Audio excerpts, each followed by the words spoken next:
Hello, today I thought I'd show you how I plan a commission. I don't know if you know, but I'm actually a working textile artist. That's what I do. Probably, I don't know, 50% of the time in between YouTube and running a shop and that kind of thing. So I probably design new stuff, I don't know, every week. I don't necessarily finish things every week, but I write down designs and I've got a sketchbook and all that sort of thing. So this one's quite interesting. I've got my sketchbook here and I'll start making some notes and things in a minute.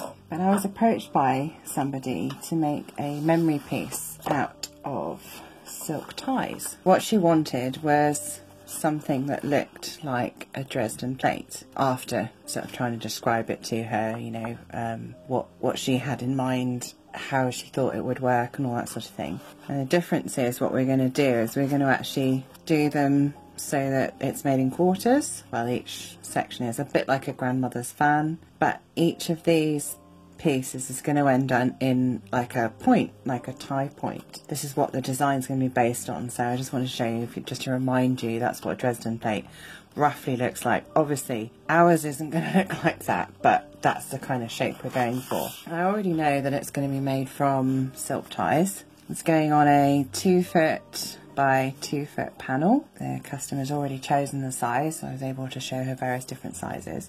It's quite large, but I think she's got about 16 ties. We'll have a look in a minute. So I want to assemble it like this, only because it'll make my life easier. I might put the whole thing on a piece of fabric and applique it on, but for the purposes of demonstrating this, we're going to do it this way. And then let's divide these into 4. So obviously 4 4s are 16, so we need 16 pieces. And I'm just going to put a midpoint here just so I can extend it out into a point. So it'll have sort of more of a pointy ending flower. Now this was the customer's request, so where possible, you know, unless it was something that was completely undoable, I think it's important to do pretty much what the customer envisages.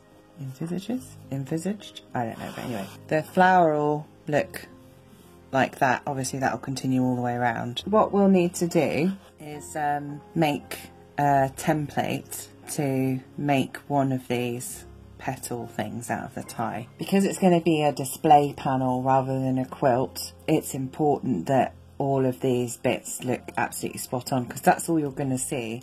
There aren't any other blocks to carry it, so it's got to be right. And then this will be what we use to mark out the fabric of the ties, and then this will actually be the sewing line, and then we'll have to mark on a seam allowance around each one. This is what we need to do first of all. The next thing we need to do is to actually look at the ties. These will need picking apart and then cleaning. Aren't they gorgeous?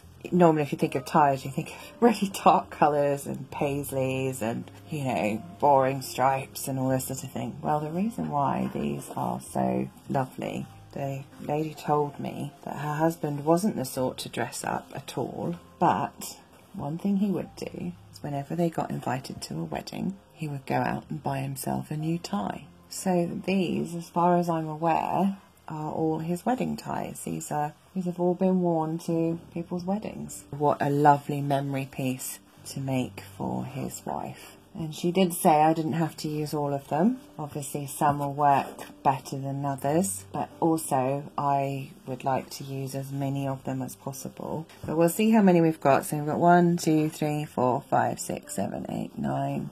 So there's 17 and we only need 16. That's easy. But we do need a central thing as well.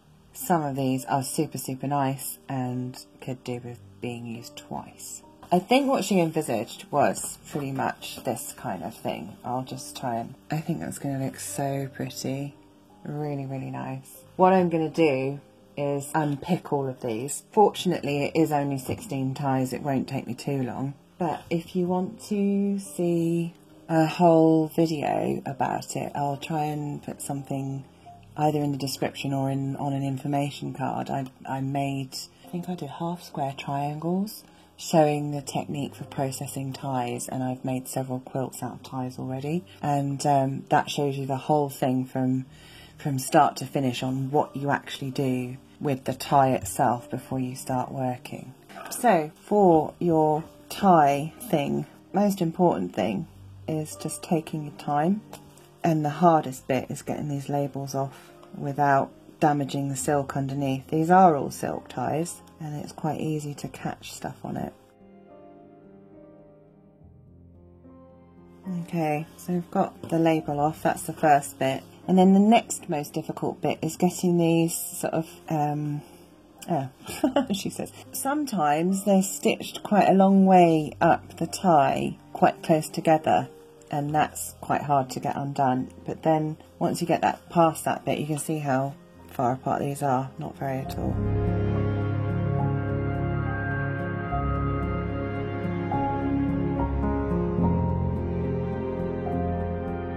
And what you'll find inside is some version of this. I have no idea what this fabric is. If there's any tie makers out there, can you tell me what that is, please? The very last thing you have to do on a tie is cut this off. I know that sounds terrible, that I'm going to sit and, you know, I'm literally going to snip into this like this. I used to unpick all this. This is done by machine.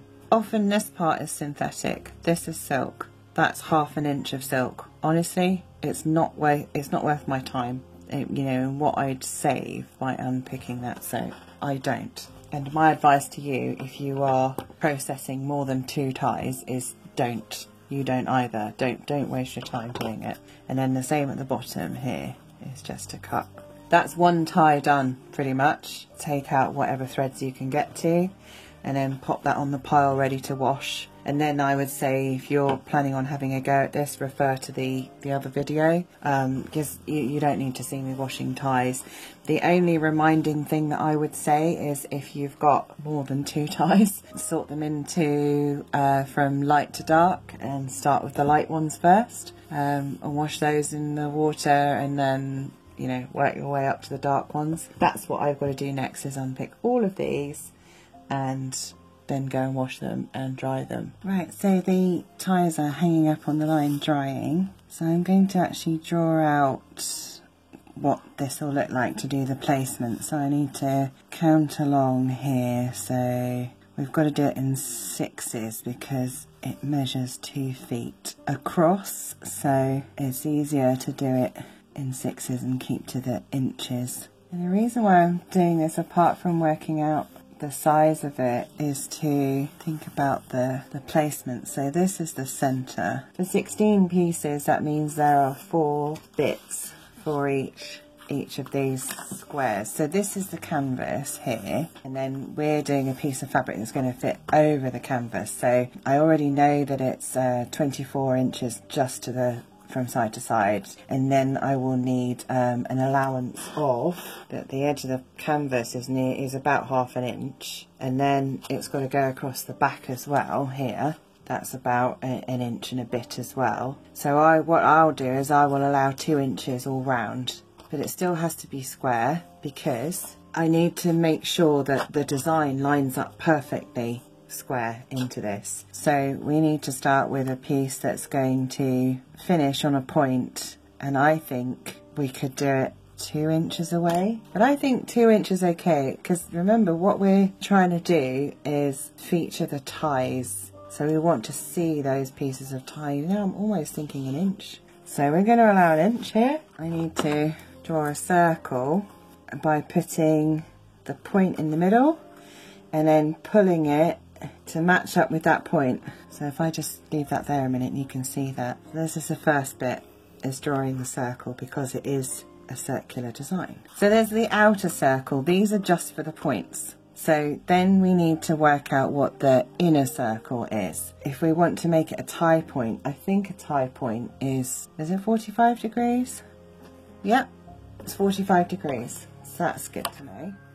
So again, because I can't work out the length of that, I'm going to put the compasses back in, bring it in 1 inch. Each one of these squares represents an inch, and then going to draw the next line in. Although this angle is technically 45 degrees, which would be diagonally across each of these squares, where it just starts to skate off of the squares to make the circle, it's going to be ever so slightly less than 45 degrees. So on the same bit, the point would go to there, then it would have to go on one of the subdividing lines.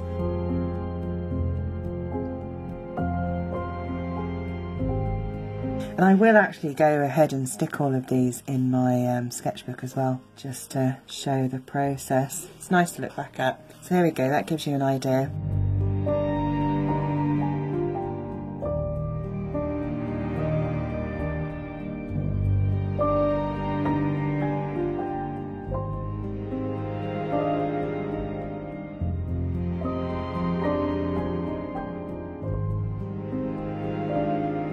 Okay, after a bit of a struggle with canvas and not being able to get the size right and everything, I still stand by my drawing.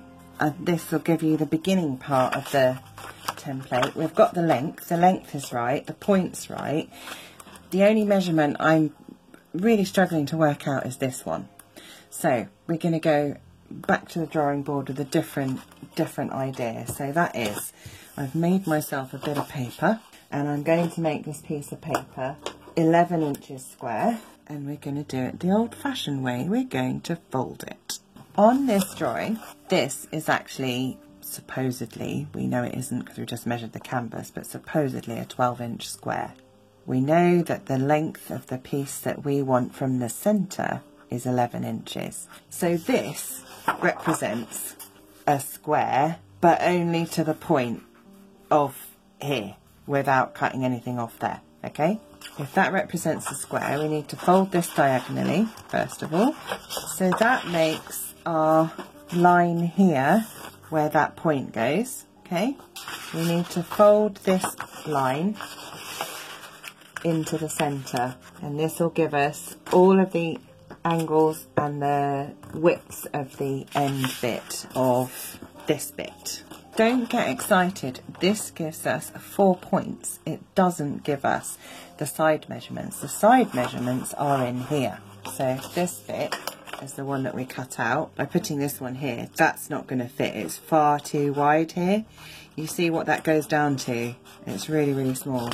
So, but that gives us 1 point, and then we need to divide this exactly in half. So how you do that is you fold on the middle line, then you fold on these 2 lines that you've already put in, and you really, really smooth that out, and then you bring these 2 edges together as good as you can. Remember, it doesn't matter too much at this end because it finishes off flat anyway, and this is getting quite stiff now. Printer paper's probably marginally easier to use, okay? Now, this is a point. This should be the sideline, this should be the sideline, so that should tell us what all of those are.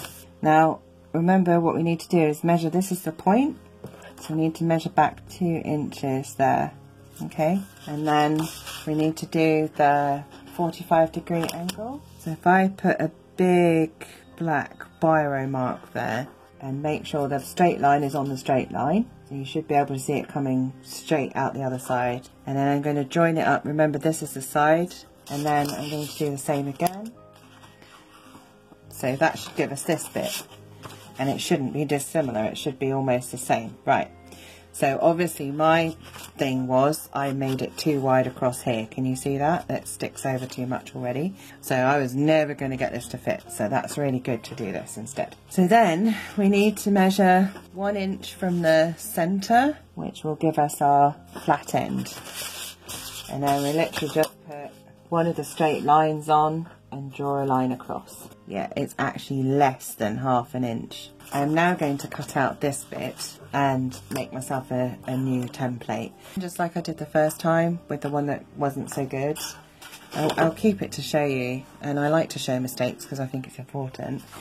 So I'm going to fold this along that very first line, and then I'm just going to cut out here, and so these will be the same. Okay, so you can see this is the one we did originally, and this is the one I've just done. If I put the one I've just done on top, you can see like kind of where I went wrong. The next thing I need to do is start cutting out silk.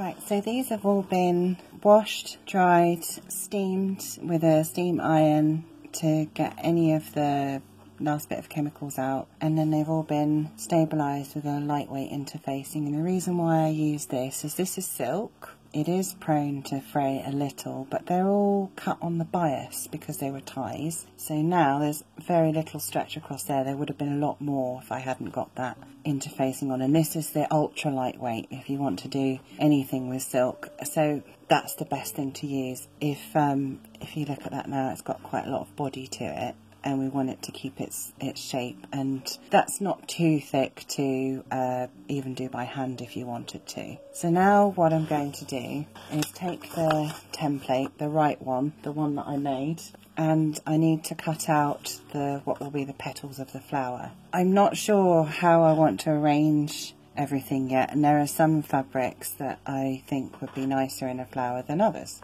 So, of course, all of the sort of pinks and purples and things, so they're definitely the ones I'm going to keep. And I might use more than one of those. This one, I think, would look great as the centre. So this is going to have the circle cut out. So I'll put that on one side. And then I've spent quite some time. It's been a little while since I did any more of this other than stabilising it and everything. And sometimes that's a good idea to not rush into doing something, because what I've decided to do is I'm going to piece the straight seams, so down here and down here, but I'm going to cut these ones to size because I want them to be as perfect as possible. I don't want to have to fold and try and get all these points right.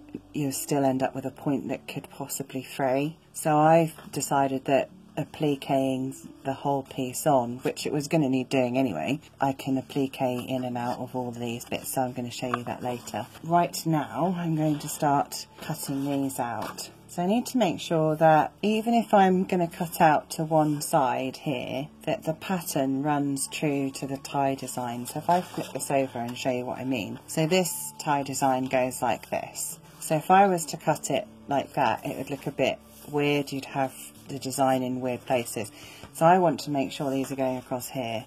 So the easiest way to do that is to line up one of these edges with the bottom of the tie here, so we'll get the right angle, and then move it across as far as possible, still allowing for 1/4 of an inch seam allowance. So if I put the rule on there, we can see that that will be about right, and then I should be able to flip it round and be able to cut another one the other way round. It'll still come out with the pattern the same, and it means that I'm wasting as little as possible. If I pop this on here, actually line it up on here, there's actually the back of the design. I think, is it a brocade? There's a straight line on here, so I can line up with that. I am going to use a biro or a ballpoint pen. It won't show through on the other side, but because this has got interfacing on pencil, you end up having to go over it many times, and I don't want to do that. It sort of defeats the object, so I'm just going to do a faintish line. I've already wiped off the tip. You know how they get a bit blodgy sometimes? I've already wiped that off, so I'm only going to show you me doing this once because it's quite hard to do at the angle. And then the other way, I need to make sure that there's enough space for a seam allowance on that point there and where these two pieces meet. There we are. So we've got two marked on there. There's one upside down and there's one the right way up. These will actually have their diagonals going in opposite directions, but that's absolutely fine. I think it'll actually make it look really effective. We do need to actually mark out the seam allowance, so put your rule on the line that you've drawn and draw a line down. If you're doing one with curves, sometimes it's easier to make a template the right size, the finished size, and then iron the piece of fabric around that. I haven't decided how I'm going to do my circle yet. And the only thing is, using a quilt ruler and a biro, just make sure that you give it a bit of a clean before you put it anywhere near the right side of the fabric. The last thing we want is ink on the other side. I've made a mistake. It doesn't matter. I've put a seam allowance on the bottom bit, which I don't need. The only bit that needs to fit on is this bit here. So don't need a seam allowance all the way around. I didn't need one at this end either. It's just the two side seams that we need to worry about. So I'm going to cut out this one, and I'm going to do it with scissors. You could do it with a rotary cutter if you've got one, but I sometimes find that the rotary cutter sort of drives the silk into the cutting mat and sort of pinches it, and then it pulls strands of it out, which is not ideal. Scissors is the way to go. So I'll cut them out as accurately as I can to start with, and then before I stitch them together I'll just go around and check that I've done it right. Right, and I think I've made a decision already, and that is to cut this along like that, at that angle, the angle of that finished piece, rather than trying to keep that little square out. So I'll just take that little triangle off there. And the main thing is doing them all the same. So I've left the seam allowance and the sewing line on there, and then I'll just make a pile of these.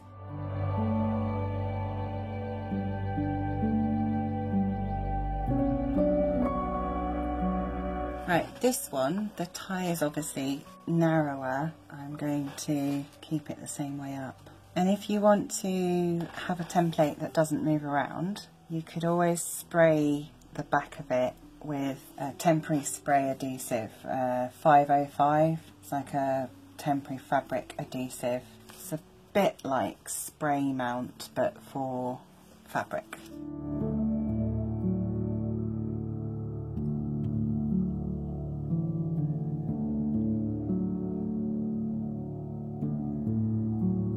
So I've cut them all out, and I just laid them out just to see what they would look like. And I thought, oh, I'll count them before I start filming. And somehow I've got 17 on here, which means that I've overestimated somewhere. On the overlapping, it's quite hard because obviously there's a ½ inch to each one that's too much. So I think I've got 17. So 1, 2, 3, 4, 5, 13, 14, 15, 16, 17. Yeah. So I would need to decide which one to take out.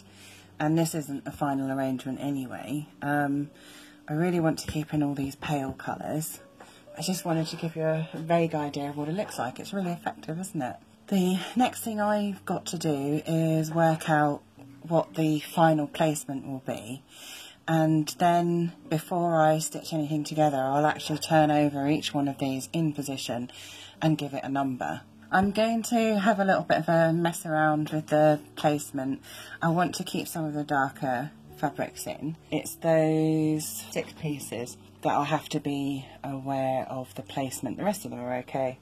So this is one arrangement. Don't be carried away by how dark this one looks. That is the same fabric as that. So this is a potential one. I was trying to put the darker fabrics in, if this is 4 here, so half of one of those, half one of those, and then 3 in between. If the central one there is the dark one, that's sort of what I've tried to do around. I think it's very close to what it's going to be, but I've just had an idea that it might be really nice to do them in pairs of colours as well, so I'm going to try that. So I thought it might be interesting to put 2 blues, 2 purples next to each other, so that's quite effective. I might have to do 2 blues then 2 pinks, then 2 purples, then 2 pinks, because there's a little bit more. I'm not sure, let's see. So the 2 pinks would be this one and that one. So I definitely don't want this one here opposite the same one, so I think this is the one that would go there. So that's kind of interesting too. In real life it's a lot more harmonious. I'm just worried about how this pink is. It's just too much pink. Nowhere else does it look that definite of a colour, even when there's 2 purples next to each other or 2 blues. I like the 2 blues together, the spotty and the plain. Join me when I've decided on what I'm going to do next. Okay, I think I've finalised it. I took out this one and this one because they just didn't work, and I've gone back to the tried and tested way of unifying lots of different things, which is to have an equal rhythm. It means that these ones, which are the same, are opposite. These ones are opposite as well. The 2 very pale plain ones are opposite, and then the pink ones are all opposite as well. The main thing I've done is take down the number of things. I think the only odd ones are these two, but they're so similar that it's okay, and I think that sort of adds to the overall thing. It's not just everything's the same all the way around. And then the other thing I did was I put these dark ones at sort of midnight, 3 o'clock, 6 o'clock, 9 o'clock, and then knowing there was 3 in between, I decided to break up each 3 with the pink, and so it actually is very even. So now I'm going to pick up each one and write a number on it. So I've ironed them to set the ink to make sure it doesn't transfer anywhere onto the front, because that would be a disaster. And then I've put out the first 4 pairs, and I've put them out right side up so that I know which seam I want to stitch. So I want to stitch this seam here. You've seen me do this before. Take the seam you want to stitch and put a red pin in it. So I'm just going to mark that there. I am going to pin this because it will either skate through really quickly on the interfacing, or it will keep getting stuck in the feed dogs. That's what I'm going to do. I'm going to pin these together into pairs, and then I'm going to go and stitch them together into pairs as well. So I've chosen a sort of blue purple colour, so they're all in pairs now. So I'm going to stitch all the pairs together, and I've set the straight stitch to 2, whatever that is. It's like a slightly shorter than when you turn on the machine. Right, so there's a line where you put the thread through when you're threading it all up, and normally the needle goes straight up and down when you're doing a standard running stitch. It goes in the middle of the foot, so it lines up with that line, but we are going to do a scant 1/4 inch. So I have put the line literally right next to the sewing line. So I don't know if you can see that. Let's have a go. Let's have a go.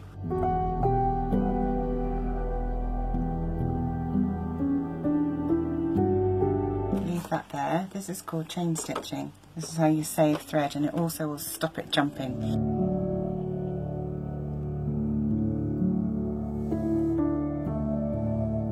So this is what it looks like now I've stitched it together. This is what the back looks like. Very beautifully ironed. And all of the scant 1/4 inch seam allowances mostly. So that's the flower part. And then when it's on its final bit of fabric, then the very last thing is that I'll go in and I'll put in the circle, because I really can't tell what size the centre needs to be until it's got the right scale of the fabric and everything. So that'll be the last thing that I do. So I found some backing fabric. This is cotton sateen, and I think you can just see in the shadow here that it's like a sort of ice blue. It's not white or silver. It's got a blue tinge, and I think that works really, really well with the colours of the ties, you see, and the sheen of the cotton sateen I think works really well with the silk. I will iron this backing fabric, and I will pre-starch it as well. I want this as flat as possible, and then on this I'll be putting Bondaweb on some of it. I haven't yet decided how I'm going to do it. So I've got one shot at this. This is not something that I can try and say, oh, that didn't work. We'll see. I'm going to go and do some ironing. So with the Bondaweb, I've cut out one piece that fits over 3, so it fits on that fits like that, and all I did was I put this piece on top of the Bondaweb and literally traced round and took some reference points and joined them up and then made sure it fit. This is going to be held down with stitching, don't worry, it'll all be trimmed and beautiful and look lovely, but I just thought by it not going like all the way across each bit, there'd be a little room for manoeuvre. Rather than ironing it all on one piece, I think it's just, yeah, an accident waiting to happen basically, and this has got to be perfect. So this seemed like the most logical way of doing it to me. Then check those 3, they're all perfectly smooth. So I'm just going to carry on going around like that. So I've ironed all the Bondaweb on to the back, and I've actually left this overnight. So this is what it looks like. We have to peel off the paper backing, which should be really easy if you just leave it alone, if you don't mess around with it. Now the backing fabric is, what I'm using is a piece of cotton sateen. Believe it or not, this has been ironed and starched and ironed again and sprayed with water and ironed again and left flat. It still looks like this, which is a bit of a nightmare, but anyway, it'll be okay. But the good thing is, having been over it so many times, I've discovered that there's some funny marks on it. There's a mark here, there's a mark here. What I need to make sure is that there is enough fabric to either I put the piece over this and then you won't see it, I can trim that bit off, you won't see it because the circle will be over it, or to make sure that it's somewhere else completely on this bit of fabric with no marks on. So what I'm going to do now is literally inspect every bit of this fabric to find the best bit. So this is the best corner here. I don't usually do such big pieces. So this is the piece of work. I am not going to measure perfectly around here to make sure it's all lined up and everything. I'm not doing that. I will do that when I put it on the canvas, because I can cut this down easy enough. That's no problem. I just need to make sure it's big enough, and then I can get it all true and everything to the canvasy bit afterwards. Oh, that's cool. This actually comes up bigger than I thought. That's lovely. Be easier to position this. So now I literally just need to allow 4 inches from the point here and the point there. Okay, so I've cut out a square that is roughly, very roughly, 31 inches square. Stayed really true to the grain, so it runs top to bottom, left to right. There's no sort of skewing, because I think that's going to be important for the overall look. And the other thing is to line it up a bit. I've folded it into 4 and I've just pressed what will be in the middle. And then the other thing I'm going to do is on the other fold line here, where all the ends sit together, I'm just going to press that last bit as well. Don't worry, it will come out. This is the best way of marking it to show some way of lining up the design. So I've just put in a little press mark there. So what's left on here is a little fold mark here. Now you'll see that's the pull on the fabric, because when I actually got to the other side I couldn't get it so it would disappear, whereas this way, once I've trimmed that up, that will be underneath the ties, no one's ever going to know. So this way I can line up the ties themselves on this line here and then this outer line here. So what I need to do is find the top and bottom, and it actually went this way with the pale blue on that side, and then I need to line up this point, and this is why it doesn't matter, because this bit, you see where I only did it up this far, the rest of it goes around the edge of the canvas anyway. There's only about that much that shows on the front, so it won't show. Right, I've ironed it on. The creases in the middle have nearly gone, so I need to cut a circle for that out of the tie fabric, but I just want to have a bit of a break from ironing and cutting, so I'm going to start with stitching this on. This one's a really good example. It's gone a bit shaggy. When I put the Bondaweb on, remember I didn't have it going all the way to the edge, and that means that what I can do is come in with some little sharp snippy scissors and trim all of this off, and then I can work all the way around and do that to all of them, trim off all the bits, make it look pretty perfect. Then I'm going to actually applique these on. And you can see that the back's a bit bubbly. It's all been ironed on, but it's fine for it to have a little bit of air pockets of bubbles and stuff. That's probably the reaction between the interfacing and the Bondaweb. From the front it looks perfectly flat, which is the important thing. I think the best thing to applique these in is rayon, again to keep that sheen. So I already had a look and I already chose some colours. And initially I was going to use a variegated one and do the same colour all the way around, and then couldn't find a variegated thread, and then I could find it and it's just a cotton, so it's very flat. I thought, I know, I will use the rayons. So I'm actually going to use different colours all the way around. Now this blue isn't quite right. It's more of a royal blue, but it's one of those problems where this is actually the right colour. No, we're going to go with that one. I thought it was going to be too dark, but actually looking at it in this light, I think it's okay. I think I decided I was going to use blue on here as well, but I don't really like that blue on there. I think that's okay for there. I really want to do silver. undecided what to do with that one, but what I am going to do is stitch all of these. It's going to be, I'm going to trim it up and see how I feel. So first of all, you need to get a bit of masking tape, and then with very, very, very sharp embroidery scissors, I'm going to pull up each bit and just trim it off and stick the bits on the masking tape straight away. By doing it this way, I've got less chance of going through the background fabric with the points of my scissors like that. Right, I started the sewing. I'm not sure I'm going to be able to show you what I'm doing because I need all this space. There's a sewing machine there.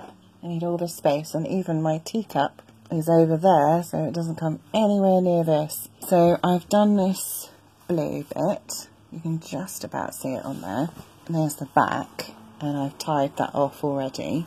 Before I started, I did a test piece, which I wouldn't normally bother with because I know my machine really, really well. I keep saying I've got one shot at this, it's got to be right. So I was messing around with like the stitch length and the stitch width all the way along. Here, so there's actually 4 different things, and this is what I've gone with, and it's set on, I don't know if this means anything to you at all, but it's set on the 3 for the stitch width and 1 for the stitch length. So the stitch length means that the zigzag is slightly closer together, and the 3 is how wide it goes that way. I did have it on 3.5, and I just thought it looked a bit much. I'm actually really pleased. If I hold this up, you can barely see it. You can just see that's more the needle holes going in and out of the fabric than the thread itself. Because that was the other thing I wanted to check out, was where the edge of the stitch comes to, because it's just on mine, the stitch goes right across the middle. So normally on the zigzag your needle will go one way or the other way,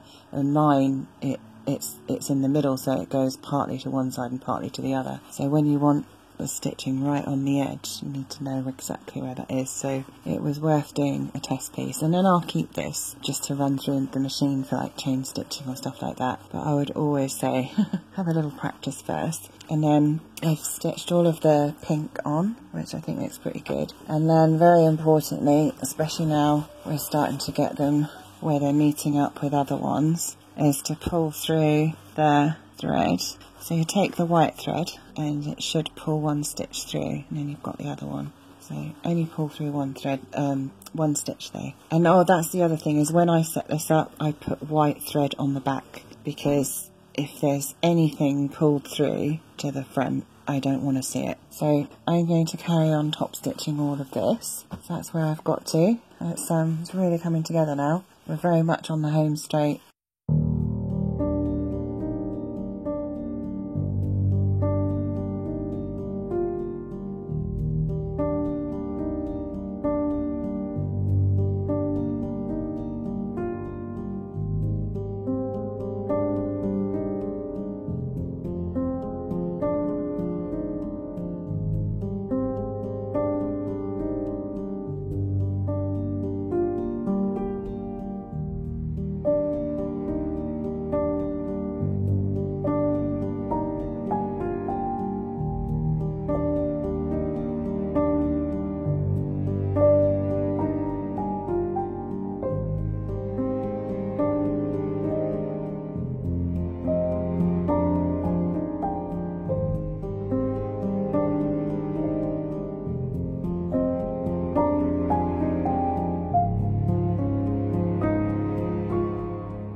It's funny, isn't it? All the way through I was absolutely determined that it was going to be the yellow one in the middle, just because, oh, the middle of flowers is yellow. And it just doesn't look right. It's just too dominant. It's just too much. I thought about putting one of the grey ties in. I just looked a bit sombre. And then I thought I really wanted to use this one, but I couldn't find anything to put it in a pair with in the main thing. So this way, it fits in really well. Now the only thing is, have I got any rayon the right colour? So that's the thing. So possibly that one. There's a blue I think that's the blue I used on the thing.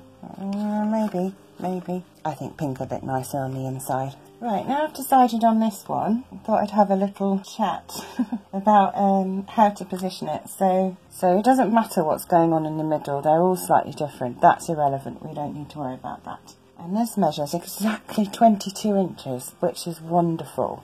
I did it once and realised that I'd got the dots square and I didn't like that. So all I need to do is line up this fold with the edge of the ruler, like that, and then this one with the midpoint, which would be 11 inches. I'll just wait a bit longer to take the backing paper off, and then I'll do that all again on the ironing board and iron it in place straight away. And then I need to sew it on. And there it is. That's the finished piece. I've just stood it on my mantelpiece. It's funny because on my mantelpiece it looks, in real life it looks really big. It looks quite small but it isn't. It's 24 inches square. You can see how neat it looks. That's how you do that. It really looks like ties, doesn't it? I know that's a stupid thing to say. What I mean is, knowing the story behind it, which you do now if you've watched this video from the beginning, but knowing the story behind it is sort of important to me, that it looks like what it was, which was neckties, silk ties for this, that this lady's husband owned. And they still look like that, but it's become something else as well. I'm really pleased with the colour arrangement. I'm so glad I didn't go with the yellow centre. I think the pale pink in the middle is really good. I really wanted to use that originally. I really wanted to use as many of them as possible and to have as many memories in there as possible. I think the colour balance is great. I'm really pleased with the optical illusion of the pink and the lilac. And it's really funny, this one from a distance reads the same colour as that. You have a look, watch this. See, look at that. Colour depth wise and everything. It reads really similar colour, doesn't it? But I like the way it looks like it's spinning as well. Yeah, I have to say I'm quite pleased with that. I just hope she is too. Well, you've seen a commission from start to finish now, what I get asked to do, how I approach it, how I make it, how stressful it is. But also, if you want to do something similar, you know how to do it. Thanks as always for joining me, and I hope you've enjoyed the process. Okay, see you again soon. Bye!